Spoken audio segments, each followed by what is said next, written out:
Hi! In this problem we're going to look at how to construct a Brilliant zone in 2 dimensions. And here the problem is basically that we want to first draw the forced Brilliant zone and then also calculate its area. And in order to construct Brilliant zones, right, we basically have to define what the Brilliant zone is. And a Brilliant zone are bounded by planes, or in this case lines, that are so-called reciprocal bisectors. And reciprocal bisectors are basically lines that are drawn in the center of a vector. So let's say you have a vector from here to here, and if you draw a line in the center of that, which is reciprocal to that vector, and cuts it in half, that's a reciprocal bivector. So basically, if you want to construct a fourth Brilliant zone, what we do is basically these zones here are connected. So if you go from the first, you can always get to the second by passing one of the borders, and then you get to the third by passing the borders again. And so the fourth Brilliant zone is basically something that has a region that has a border to the third Brilliant zone, and as we said, are bounded by reciprocal bisectors of the primitive lattice vectors that are longer than the ones that are shown up here. The reciprocal bivectors that are used to construct these zones are this reciprocal bivector from this point to this point, and then this towards here, and then we've used this as well. Now we want to use this reciprocal bivector to form new Brilliant zones. So, and you see this complex figure here that basically the green square in the middle here are constructed from drawing to points that are green here, and these planes here are reciprocal bivectors of vectors that goes from the center to the green points. And equally, we have a reciprocal bivector going to the second closest point here in this reciprocal lattice space, and these are bounded then by these blue lines here, as you can see that I've drawn. And as you can see, we can step from the first Brilliant zone to the second according to this. And the third one as well is reciprocal bivectors of this distance here. And the fourth then basically has two different angled reciprocal lattice vectors that we use in order to form these bisectors. And the one is this one, right? But it's basically the same distance that it is to this one. So we have to use both of them. So we draw these lines. You can see that this line here, this line that goes here, is basically the reciprocal bivector of this lattice vector here. And then we can draw as well this line here, which is a reciprocal bivector of this. If we could do all these lines of all these points, we see that you're bound a new area here. And in the same way we did before, we go from the third Brilliant zone, we can now step into the fourth Brilliant zone by going over the borders of the third Brilliant zone to new areas here. And you can see that here there's no border to this region here, even if it's bounded by these squares here. We can't go to this region from the third one, and thus it's not part of the fourth Brilliant zone.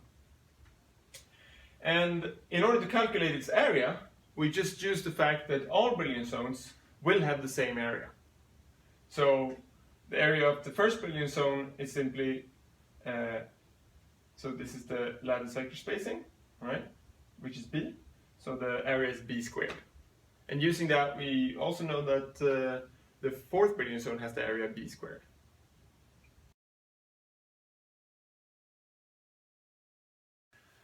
Hi, in this problem we're going to calculate what the electron concentration is for a BCC metal. And we're going to use the fact that the Fermi surface touches the first Brilliant zone, and also that we can use the free electron model.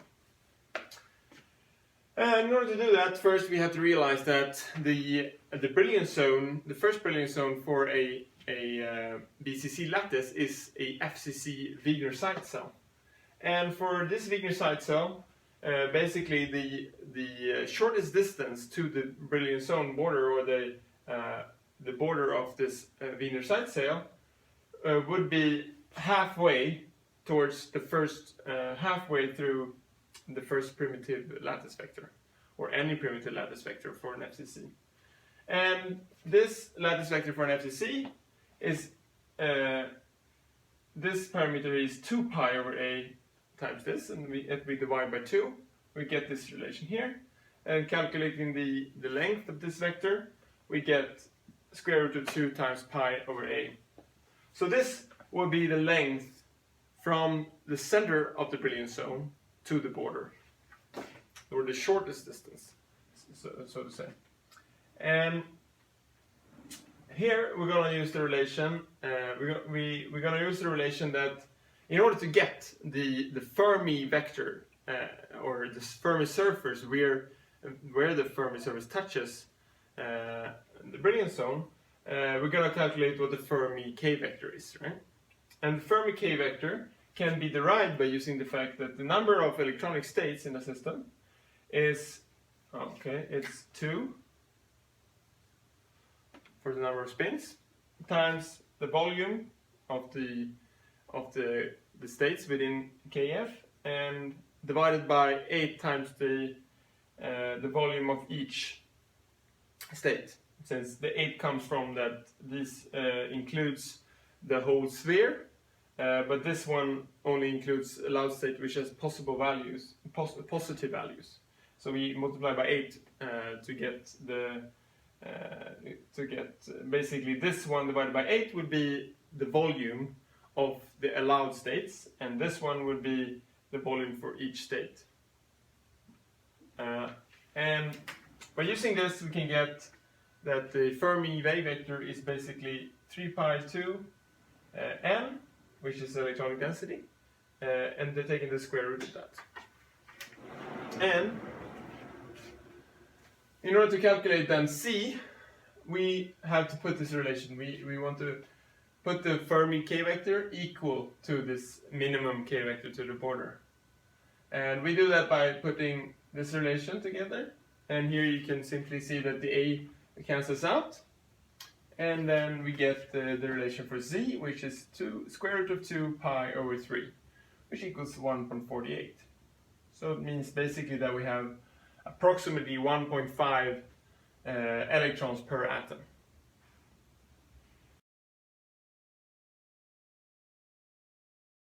Hi, in this problem we're going to look at the carrier concentration and carrier properties for silicon.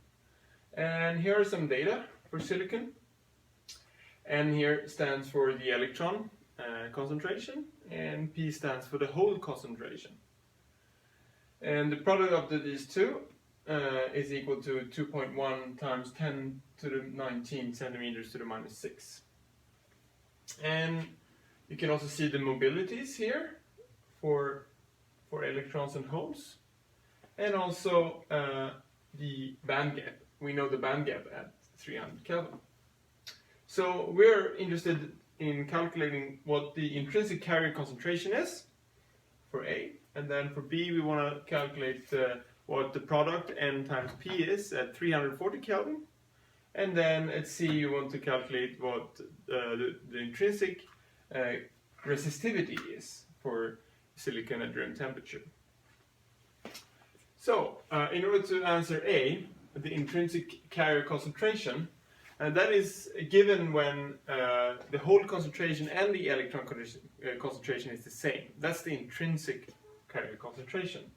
And that must be equal to the square root of N times P, right? Which is given from the previous exercise. So we get that the intrinsic carrier concentration is 4.58 times 10 to the 9 centimeter to the minus 3. And for B, we use the fact that we know that this product here, N times P, is proportional to the temperature cubed times this exponential here. And the exponential has an energy on the top and an energy down here as well. And this one is the band gap, and the bottom one equals to the thermal energy. So in order to use this, we can calculate what it should be. If you know this, you could calculate what it should be at another temperature. And that is basically if you take the quotient of this value. If you take this one and divide by that, you should get the same as if you take that one and divide by the corresponding expression for 340 Kelvin, which we're about to calculate. If you want to calculate what the intrinsic, so what is the NP at 340 Kelvin, right? So by putting in T1 equals 340 Kelvin and T0 equals 300 Kelvin, and then also plugging in the N times P product given here, you'll basically get, and also plugging in the energy gap, obviously, and you will get 4 times 78 times 10 to the 21 centimeters to the minus 6 for the product N times P at 340 Kelvin. And at C, you want to calculate what the resistivity is. And the intrinsic resistivity basically is given of this expression here, when N is equal to P. So using that fact, we get that the intrinsic carrier concentration is 1 over N times E, and then basically also multiply with the mobilities here. And you get, if you plug in the result here, so this should be the intrinsic carrier concentration, right? And you take the square root of that for N. Maybe we can see what I'm drawing here. Okay, here, now you can see. So you take the intrinsic carrier concentration for N, and then you plug in the mobilities, and you get 7.4 to the 10 to the 5 ohms per centimeter.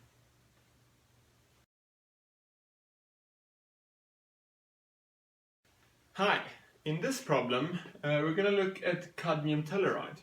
And cadmium telluride has a band structure that looks like this. If you calculate it, they will have a couple of bands, as you can see, noted here by valence band and conduction band notation. And we want to, in the first problem here, we want to calculate what is the number of electrons per primitive cell in cadmium telluride. All right, and then what is the maximum wavelength, lambda, that one needs in order to excite a valence electron up to the conduction band. And in order to solve that, we have to notice that each occupied band, right? Each band here in the valence part are occupied. And these bands has each 2 electrons in them, one for each spin. And so in total, since we have 4 valence bands here, 1, 2, 3, and 4, they will contribute, giving a total of 8 electrons per unit cell. Okay, and when it comes to this, in order to excite electrons from the valence band up to the conduction band, we need to pass this energy here. Since electrons here need an energy equal to this energy gap here in order to be excited up to the conduction band.